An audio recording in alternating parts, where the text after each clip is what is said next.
Cycle 4, calcul de volume. Correction de l'exercice 64, le volume du pigeonnier.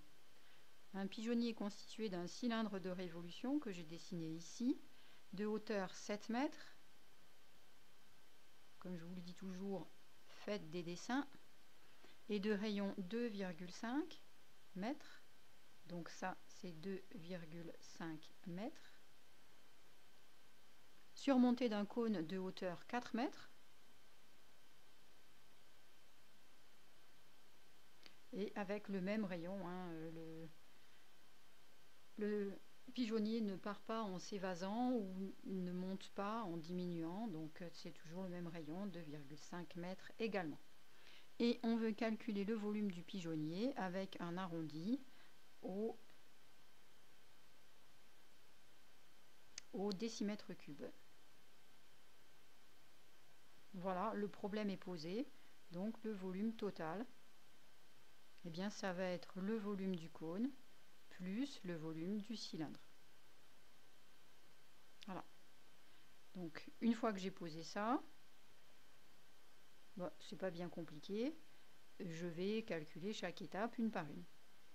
Alors le volume du cône, c'est R de base fois hauteur, le tout divisé par 3, parce qu'on ne peut pas faire ici de découpage en tranches égales, hein, vous vous souvenez, on coupe en tranches égales et on regarde combien on peut mettre de cubes unités dans une tranche et on multiplie par la hauteur pour avoir le nombre de tranches. Ici c'est pas possible, donc c'est bien R de base fois hauteur divisé par 3. L'R de base c'est le disque, le volume d'un disque c'est pi fois rayon au carré, voilà l'aire d'un disque, fois la hauteur, le tout divisé par 3. J'ai écrit la formule de base. Maintenant, je vais l'écrire, puisque j'ai mis des lettres, je vais l'écrire avec les lettres de mon énoncé. Pi fois OB au carré, et la hauteur du cône, c'est OS, et le tout divisé par 3. Quand il y a des lettres, cette étape est obligatoire, celle-ci ne l'est pas. Donc, le volume du cône, ça va être, je remplace par les nombres que je connais, pi fois 2,5 au carré fois la hauteur 4, le tout divisé par 3. Je vais obtenir une valeur approchée. Alors si je veux la valeur exacte, hein, je vais vous faire la valeur exacte, on ne le fait pas souvent. La valeur exacte, ça va être une fraction, hein, puisque on divise par 3 et que ici rien n'est dans la table de 3, hein. Et ensuite fois pi. Alors je le calcule. 2,5 au carré fois pi fois 4 divisé par 3. Ah ben j'ai pas allumé, super. 2,5 au carré fois pi fois 4 divisé par 3. 25 tiers de pi. Ça, c'est la valeur exacte en mètres cubes. Et donc, en valeur approchée, j'ai donc 26, ou alors là, il y a de quoi faire, mètres cubes. Je vais réfléchir puisqu'on me demande un arrondi au décimètre cube. Donc là, j'ai des mètres cubes, ici aussi des mètres cubes. Et vous savez que en unité de volume, il y a 3 colonnes par unité de volume. Le petit nombre 3 ici me rappelle que dans un mètre cube, il y a 1000 décimètres cubes. Donc tous les chiffres des décimètres cubes, en fait, c'est les 3 là. Donc rien de plus petit. Je vais donc me débarrasser du 9 qui est ici et je vais hésiter comme arrondi entre 26,178 et 26,180. Ici, c'est évidemment plus proche de 26,180. 26,180 mètres cubes au décimètre cube près. D'accord, on n'a rien mis de plus petit que le décimètre cube et malgré tout, il y a 3 chiffres après la virgule.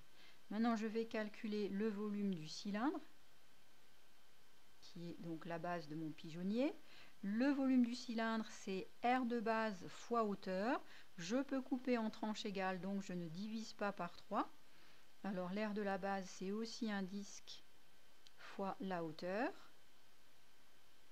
Ça, c'est ma formule. Je ne suis pas obligée de l'écrire. Par contre, comme j'ai mis des lettres, je vais écrire avec les lettres de mon histoire.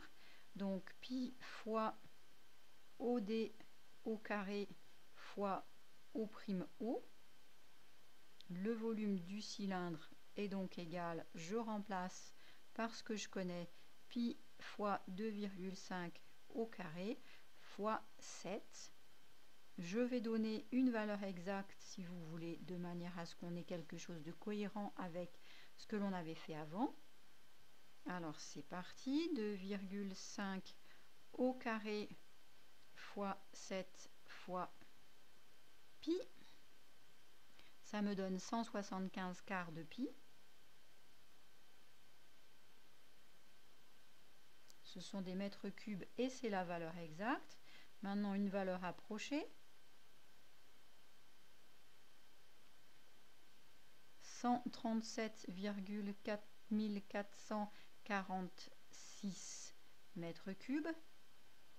Comme tout à l'heure, je veux une valeur approchée au décimètre cube près. Là, l'unité, c'est les mètres cubes, donc ça, 3 chiffres pour les mètres cubes. Les 3 chiffres suivants seront plus petits que les mètres cubes et seront les décimètres cubes.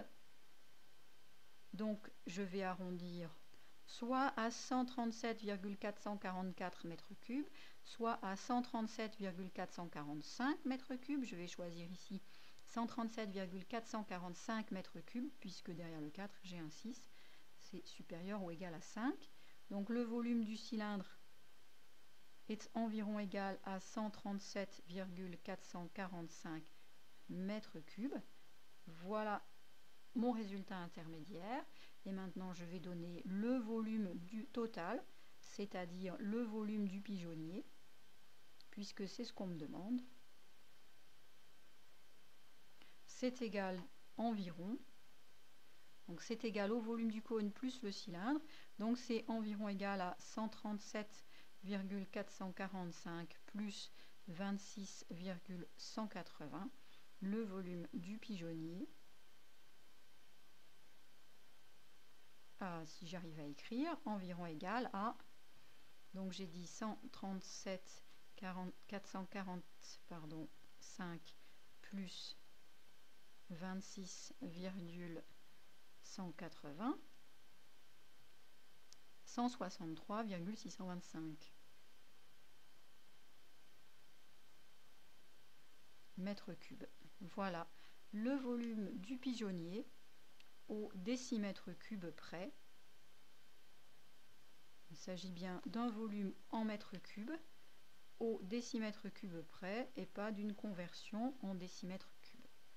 Voilà, l'exercice est terminé. J'espère que vous l'aurez compris, que vous avez compris aussi comment on rédige de manière précise, claire et pas très longue.